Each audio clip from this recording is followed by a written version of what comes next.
Hey everybody, Nick here, and today I got a review for you of this little guy right here. This is the Apple Watch. This is the Ultra version, the newest, the latest, the greatest from Apple computers. This is their first big watch, and frankly, it's their first watch. I'll talk more about what I mean by that later. But first off, though, I want to thank my Patreon patrons. They make the channel possible, and they make it possible for me to look at a big old guy like this and say, you know what? I should check one of these guys out. That does look interesting. That sounds fun. And so it makes it possible for me to do that, to take that bet. So my Patreon patrons mean the world to me. They are wonderful, wonderful folks.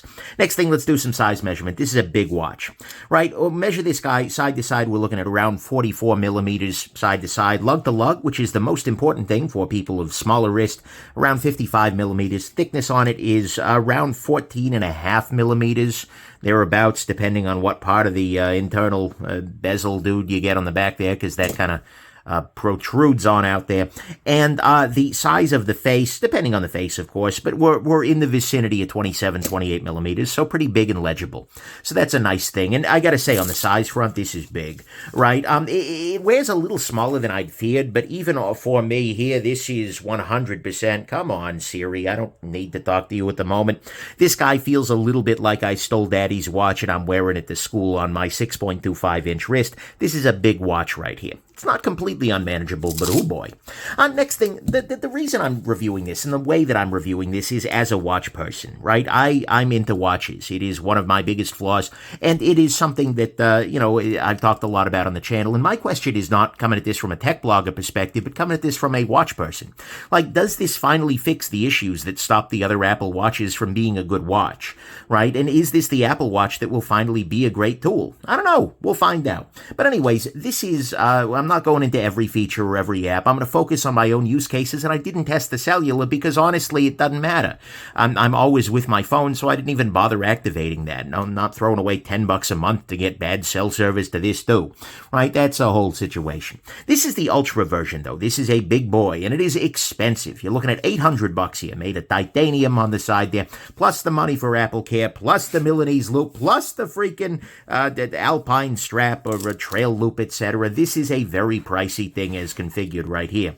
And before anybody goes crazy on me, oh my god, Apple fanboy, what I'd like to tell you is that I have actually, since I started this review process, I've spent some time on this, wanting to make sure I was fair.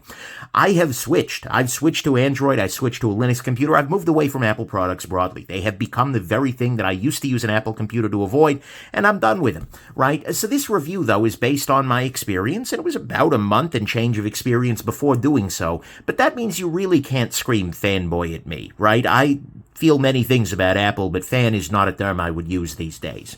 So anyways, I'm going to go on ahead and I'm going to review this like it's the very first time. I'm going to talk about this because I think there is some overlap with the Series 7, but it is still a better idea just to talk about it that way. And I'm going to go ahead and keep this on the wrist because otherwise it's going to want to keep shutting down, and that's kind of a pain in the neck. So sorry, you're looking at some wrist hair here for a while. So, let's go ahead and jump into the good, the great, the bad, and the ugly of this very weird little watch right here. The good side to start with, it does actually wear smaller than I'd feared, right? It's big, it's thick, it's a wrist computer, 100%. But at some level, actually, it's not as obnoxious as I had worried, right? I can actually rock this, and I can work it, and, it looks a little big, but it's not the end of the world, and that large size actually makes it a slightly better computer, meaning it's a little bit easier to get in here and navigate and drag among apps and all of that kind of stuff. I feel like it is a little bit better given the larger size, and so although this size is definitely a little big for me, in a lot of ways it feels more compelling as a result than some of the smaller ones have felt since. So that is a thing. Next thing, the straps on this guy are okay. This Alpine loop bracelet is very, very nice, right? You plug it into the Apple Watch, and then basically you just kind of, when you find a length you want, you just tuck it in that way. This is not very granular in adjustment, unfortunately, but it is very, very secure. This isn't coming off your wrist very well. And the trail loop, this guy right here, is a Velcro kind of bracelet, which is good, but it's a Velcro bracelet, right? There's not a whole lot to it. And the Milanese we'll talk about later. I like it a lot as a bracelet. On this watch, maybe a little bit less so, but it's probably the classiest thing you can put on this guy, and that's a problem in and of itself. But anyways, so there's that. Next thing, this is very good for getting silent notifications, right? If you are in a situation where you really can't miss a call or a text, if you're waiting for a transplant or something, it might be valuable to have every single notification from a certain app or something go directly to your wrist, right? That is very, very nice. And it makes sure that you're not missing calls because you left your phone on your desk or something like that, right? That is definitely an improvement. It's something I appreciate. And it is also a good way to get alarms, right? If you are in a situation where you wake up at a very different time than a significant other, this can silently wake you up and they are left to their slumber, so to speak, which is a nice thing as well. Also makes for very easy timers, which is good. Like if you just, hey, Siri, set a timer for 5 minutes from now. There we go. Beautiful. So Siri's going about it now, and you can talk to her and whatnot. Why am I using FEMA? Anyways, moving on. There's a lot to unpack there. Moving along. So there are some great apps for this guy as well. Apple Maps integration on this is very, very good. If you set yourself up with your iPhone for an Apple Maps navigation, it will tap, and it will tap differentially depending on the way that you need to turn. So you can really focus more on the road or on the walking path. You can keep your hands in your pockets, so to speak, as you're walking down the street. Rather than, especially in a cold climate, that might be very nice. It kind of navigates you there silently and stealthily, which is a beautiful thing. It also has very good integration with Duo. Duo is a two-factor authentication sort of service, and what's very nice about that is if you're logging into a service that requires it, it'll just tap your wrist and say, hey, is this you? And you just hit one button and you're logged in. That was one of the nicest pieces of experience I had with this guy, I'll say that. Apple Pay is also very nice on the wrist. At the moment, I have it disabled because I turned off the passcode because I'm making a video and it's really annoying when I do that. But anyways, Apple Pay works very well. You just double click this side button and Apple Pay pops up. You just hold your wrist up to the reader. Boom, there you go. You're all set there. Next thing, I do appreciate the fact that you have what is basically an always-on display. What I'm going to do is kind of turn my hand away from the camera here. It's no longer going to see my face, and after a while, you're going to see that this is going to get much more simple. It's going to get much more quiet, right? So this is very nice because what it means is that even if you've got your hand like casually resting in your lap or something like that, you happen to glance down, you're still going to see something on your wrist rather than seeing a blank screen, right? Are you really not going to turn off now? Is this the way you're going to be with things? Here, I'll see if I can go a little further that way. But what this means is that unlike prior versions, you are very much going to be able to read your watch anytime it is on your wrist. Right, it becomes less complicated, right? It becomes a little bit nicer. It's just, it is an improvement, generally speaking, to be able to read your watch. Here, I'll try a different face. Oh, it actually did that. Here, this one will decomplicate substantially. There you go. So what we see here is you can still see the hands down there. That's a beautiful thing. And so you can always read your time on your watch. That's great. Charging on this guy is okay. It works. Basically, what you do is you plug this stupid cable into a USB charger, USB-C in this case, and then you put it on the back of the watch there, and it just sits there and it charges this guy up. And it charges for about 45 minutes or so to restore half the charge, which is fine because most days I ended up with about 60% left at the end of the day. So that's good. That is very, very nice. And so it basically means that you could take this guy off your wrist, go shower, shave, etc., put this guy back on, and you're good to go. You're going to be back up to 100%. So charging works very well if you're willing to charge. There's also a bunch of other functionality here. You can actually make phone calls with this. You can do the Dick Tracy thing and talk to your wrist. You can send texts and follow-up texts. The on-screen keyboard is big enough that it actually works here. Right? You can use apps. There aren't a lot of apps that are really worth using on an Apple Watch. I gotta be real with you, but at the same time, you can use them. That's a beautiful thing. And having some of your notifications right on your wrist is a beautiful thing. You can also have a lot of data right available to you on the thing here. This is giving me the date. It's Sunday the 5th here. It's giving me the temperature range between 59 is our high and 48 is our low. Boring weather here. This gives me the exercise information. I haven't been wearing this for very long today, so not a whole lot of exercise has happened. It even puts a handy calendar notification right here in the corner so I can instantly see my my next events coming up there. So that's just a beautiful thing. It's very nice to have that there. You also get very good data from this guy. On the back of this little dude is a little, this bezel sort of thing right here. And so what you can get from this, it is constantly going to be reading a bunch of stuff going on there.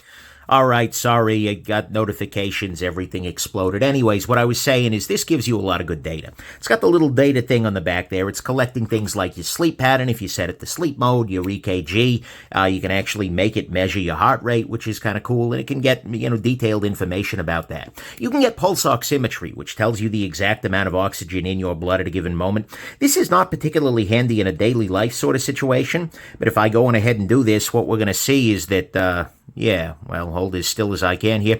It's going to tell me, hopefully, that I got some oxygen in my blood. This was actually, this will do this automatically. This was very helpful recently. There was a situation in which there were some respiratory issues, so to speak, and being able to tell whether I was in a safe range or not, well, that's valuable. I appreciate that. You can also just get your heart rate, etc., all of those various things. Your temperature, it can learn to see if you're in a fevered situation.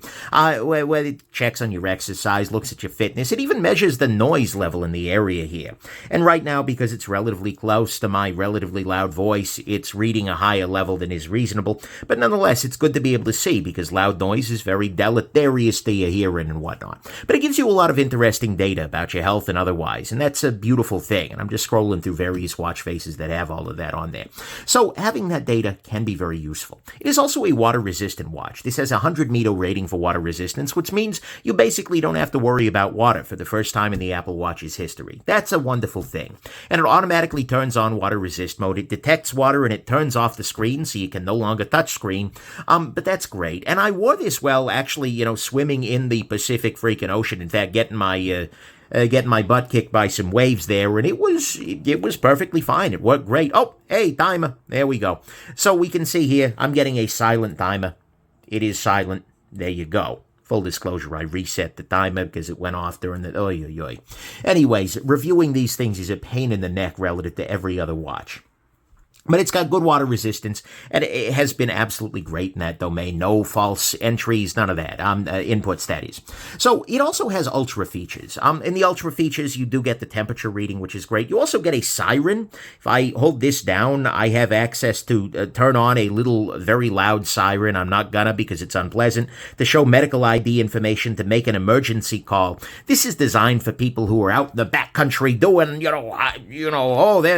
out there with the trail mix and whatnot, and 2 walking sticks independently, right? This is designed for that kind of world, and I guess those features are going to be very nice for people to have.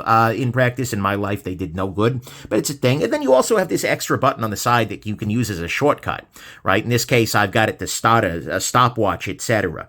Just set it up to do that, but, that could be very valuable, for instance, if you're regularly timing things, so you can set it to do timers, etc. But it's nice to have another button whose use is basically software defined. It'll let you do anything that Apple lets you do, which is actually a theme for this whole thing. So to me, all that is the good. So that it's got the shortcut button, it's got the ultra features, the water resistance, pulse oximetry, which is actually very, very helpful in some situations. You get lots of interesting health data. There's lots of good functionality here. The charging works pretty well, doesn't take that long. Always on display makes it very readable in pretty much every situation. It's got some great apps, silent alarms, silent notifications. Some of the straps are pretty reasonable here, and it wears a little bit smaller than I'd worried. On the great side for me, this is the very first Apple Watch that feels like a watch. That is just a plain good watch. It's lightweight. The titanium makes this lighter than a lot of the other big stainless steel guys.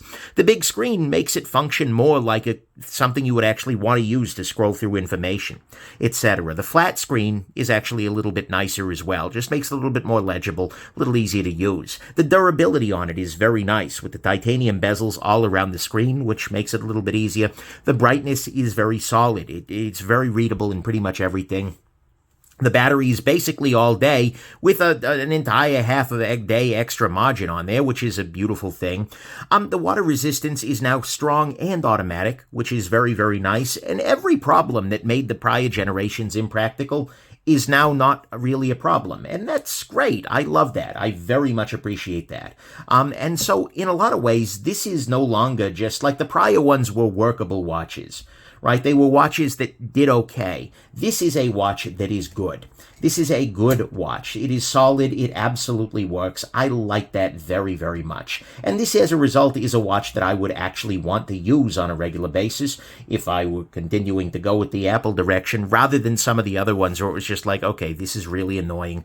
I am done. So this is the very first Apple Watch that is a good watch, and I appreciate that very, very much. That makes life just a lot better.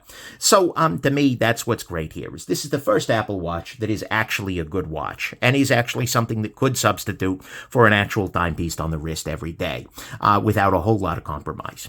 On the bad side, to start with, remember all that health data I talked about? that's a little scary, right? Giving it to a company like Apple is something you should not consider lightly, right? All of this health and personal data can give lots of information to people, and Apple's a company that talks big about privacy, but also regularly screws up and implements anti-privacy and anti-consumer policies. They are just one unscrupulous MBA or government edict away from sharing that widely with, say, your insurance companies or otherwise. So you should think very carefully before you share that data, and by collecting it, you are sharing it, because Apple doesn't give you that choice. Speaking of which, you're just very out of control here. This is not a watch, a computer, if you will. This is not a computer. It's not a general-purpose computer. You cannot run your own software without a developer account, and there are lots of limitations on what you can do with it. I am really getting tired, being honest, of computers that I do not own, of computers on which I cannot run the code that I would like to run, and this is one of those very much. And I very much hope that Apple gets smacked around by the EU or somebody until they have no choice but to open this platform and let you run the software you need on the computer that you purchased, right? This is a computer that you are renting from Apple. You just need to come to terms with that. And if you feel okay with it, it's fine. Mind you, they won't take it back at the end and you're paying the full price, but yeah, that's a whole situation. One example of this is actually the watch face options. Now, to be clear, you can do third-party watch faces and things like that, but they tended to be very bad. But the handset and things should be modifiable, right? Why am I limited to a handset that looks like, for instance, this on this particular watch face? What if I wanted a different handset? Why can I not swap that out, right? It is the base, for instance, this is the base, oh, come off it, watch handset for the watch, and just looking at this is not the most legible thing ever, right? It's nice in that it gives you orientation with the compass and everything like that, which is, by the way, in this case, pretty much accurate, which is good to know. But anyways, why can I not put a full, like a larger handset on there? Why is that not a thing? And there are simple things that I want that I am simply not allowed to do by Apple, right? Overnight, I would like this watch face, but I would like red here rather than the white, so it's a little bit more dim and readable with adjusted eyes. They don't let that happen for whatever reason. There's not a color slider here. Basically, out of the box, the watch faces that you have access to are the ones that Apple deems you giving, they give you options, right? It's like choose among the watch faces we give you, plebeian. And in many cases, the design team is a little high on their own supply. They have done things that are, in some cases kind of attractive, but in a lot of cases, it's just like, why did you make that choice and why do I have to live with it, right? They should give users who want to customize better options without saying, well, you can buy a third-party watch face, which are bad and don't tend to support a lot of the complications out there. It just feels very much like this is designed for Apple to tell you how to use the watch rather than for you to use the watch. There are also a number of weird first-party omissions, that is. Why can I not, on a watch that is capable of swimming, why can I not see the tide? Why is that not one of the things I've got here? Why can I not, through Apple, automatically tell where low and high tide is? There are third-party apps that you can do that, but come on, Apple, if you're building this for outdoors adventurers, two walking stick kind of people, why is that not an option we've got from you all? Come on. Get with it there. Another issue with this guy is anytime you have a smartwatch, you need to be wary about the information you're leaking, right? And different watch faces leak more or less information, right? This is very, very plain, but, notifications might pop up at any given moment. Or if you're using a watch case like this, people might look at your calendar event and go, wait, who the heck is that? Why are you calling him a simp? That doesn't seem very nice, right? You're going to have to be, you need to be aware of what's going to pop up on your wrist in a context where you might not control who sees it. Right? So that is a situation. It does leak information.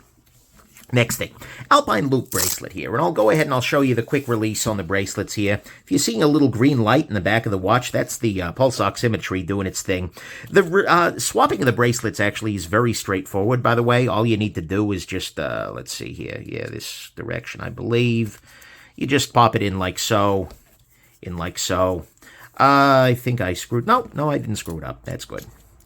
Maybe backwards, but basically in order to use this guy, all you need to do is just loop it around like that and put it in there. But as a result, though, you have adjustment that is either here or here. This is not very fine-grained, and there were definitely times where it was too loose in this setting and too tight on this setting, right? I would prefer a little bit more granularity on this guy than they offered on this particular bracelet. It's not the end of the world. It's a fine bracelet, but it's not very good, right? And so the granularity of fit is definitely lacking, and as a result, this guy, the trail loop bracelet, which is just a Velcro strap, turned out to be the most comfortable one I had there.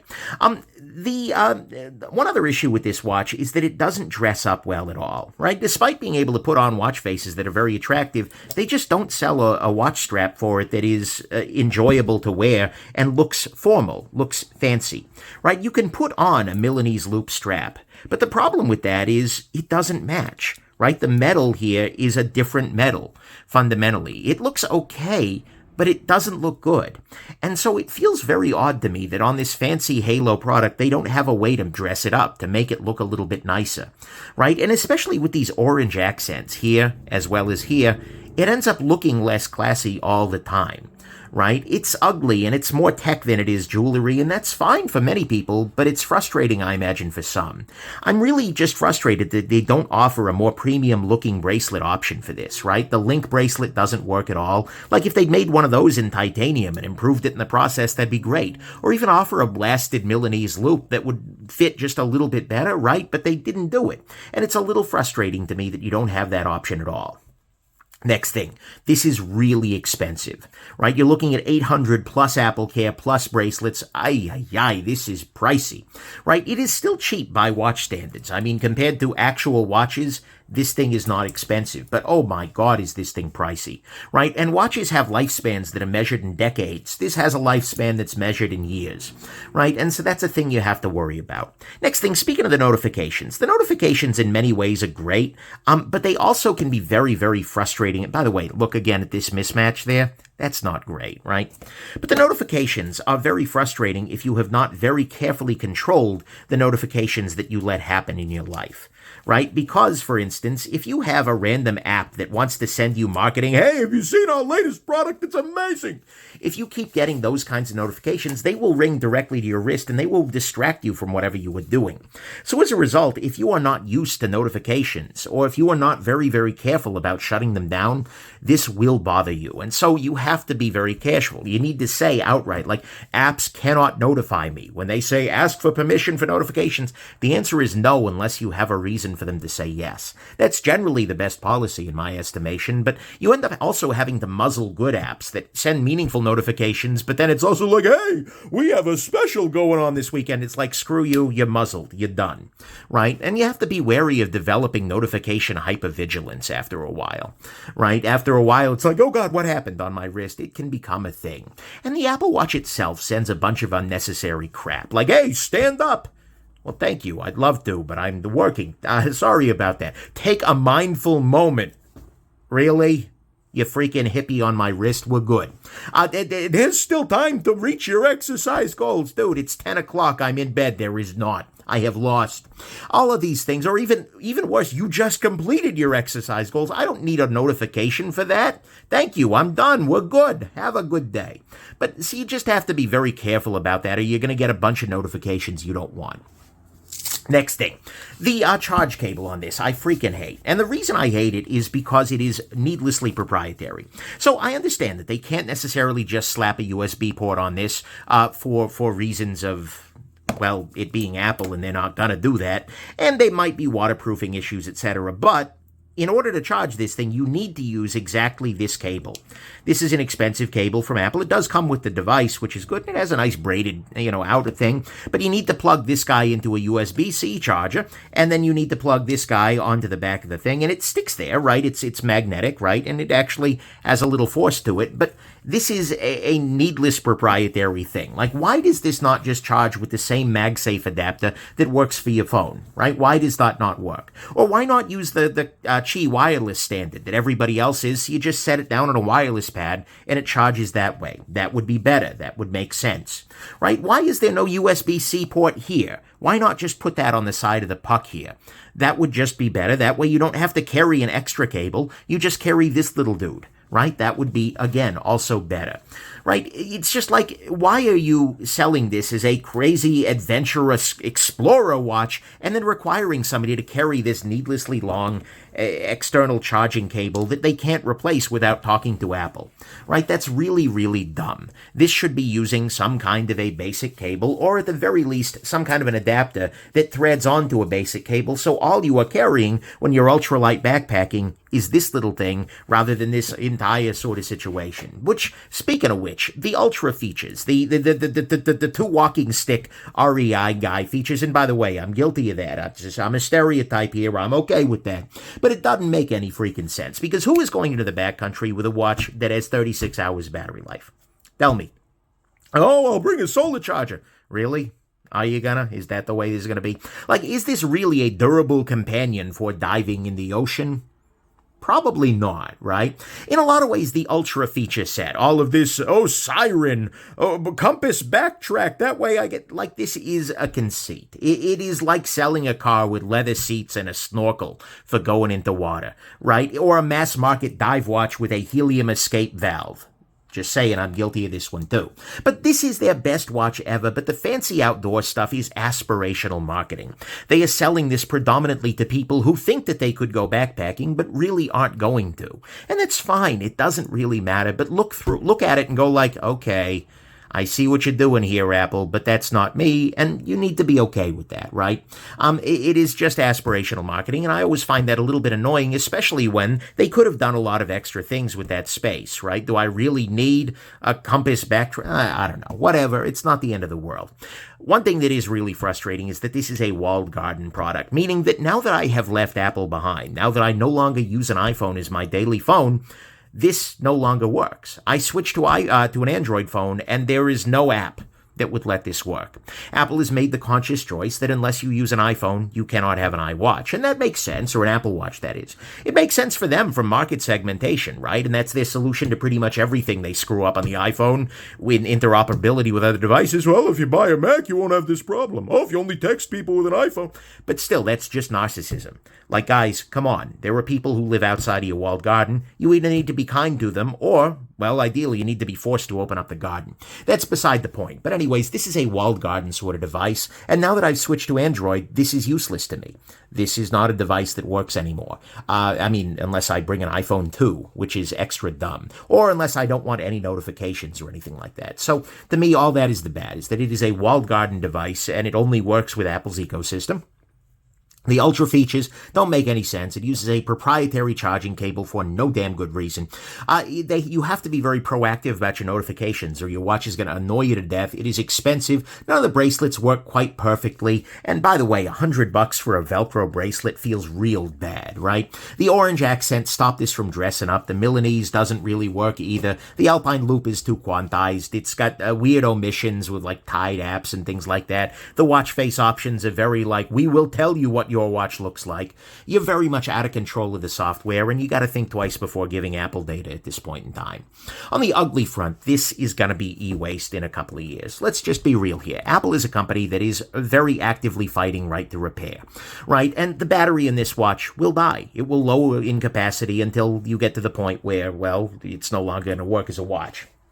The fact that you have extra capacity now gives you a little bit more margin. But the thing is, this battery will stop. Hopefully Apple will replace it when that time comes, but Apple can stop supporting it at any point, even if you wanted to keep this alive, right? Whether by running out of batteries, whether by locking the software down, oh, sorry, your iPhone only supports Apple Watch Ultra 6, or by making the software heavier and heavier so you always need the latest and greatest. They will make you upgrade when forced, right? This watch will inevitably become e-waste. And to be clear, like if you buy an actual mechanical watch or even a quartz-style watch, like this Omega Seamaster or this Serge Panchenko Model 3, which is a quartz watch, there is a cost of ownership, right? You have to replace batteries in the quartz side or get it serviced periodically, but at the same time, you can keep paying that money and the watch will keep working, right? You can keep it going over the long term. Mind you, even if you replace this every year, it's still probably cheaper than being into high-end mechanical watches, but you need to realize that you don't own this watch. You are using it as long as Apple lets you, and they have shown the world that they view repair as a threat and a hazard and a security issue rather than a key feature. And whether you want to support that or not is a good question. So you're paying $900 for this, and you're getting maybe 5 to 10 years out of it, being very generous, and then after that point, this is trash, right? And so it just feels very wasteful, and Apple's anti-repair stances fly in the face of the out-in-the-wilderness green marketing that they're doing here. And so I hope very much, again, that some external force is able to force Apple to do the right thing in terms of long-term support and right to repair. That would just be better, but because it's better, it's probably not the world we live in, right? So anyways, to me, the fact that this is going to be e-waste very, very rapidly is kind of an ugly thing to me. Final conclusion. I like this watch a lot, and I dislike this watch a lot. But it's the first time I felt truly conflicted. Last time I said I really see why some folks love the Apple Watch, and I could stay here if I really needed to, but after a few days, I'm all set. And I said things like, I don't feel like it's worth the sacrifice required to get the Smart. I was not sad to sell the Series 7, right? The annoyances were enough of a problem that on the balance, absolutely not. But this isn't that. This is a true contender for a watch I might want to wear, and I could see a day in the future where I might wake up and a smartwatch along these lines could be a watch I choose among all of my other ones. If I was still using an iPhone, I might even keep this, right? I might even say, yeah, it's nice to have as an option, right? A day when I want to be techie. Ultimately, it kind of boils down to the function, right? This has functions that a normal three-hand watch doesn't, right? Things like stopwatches, timers, alarms, and some things that a local watch can't readily display, right? Like I can't readily make my regular watch tell me what sunrise and sunset is. I don't get a decibel meter. I don't get the temperature. I don't get calendar notifications, all of those kinds of things. It has some fancy exploring features that I don't need, but I guess I don't mind having, right? And it brings smart features like calendars and notifications and quick ways to text the wife, right? And it offers some things that the phone can't, like silent alarms, given, silent alarms anywhere rather than just in my pocket, instant responses, health data, and silent tapping to get directions. None of that is a thing my phone can do.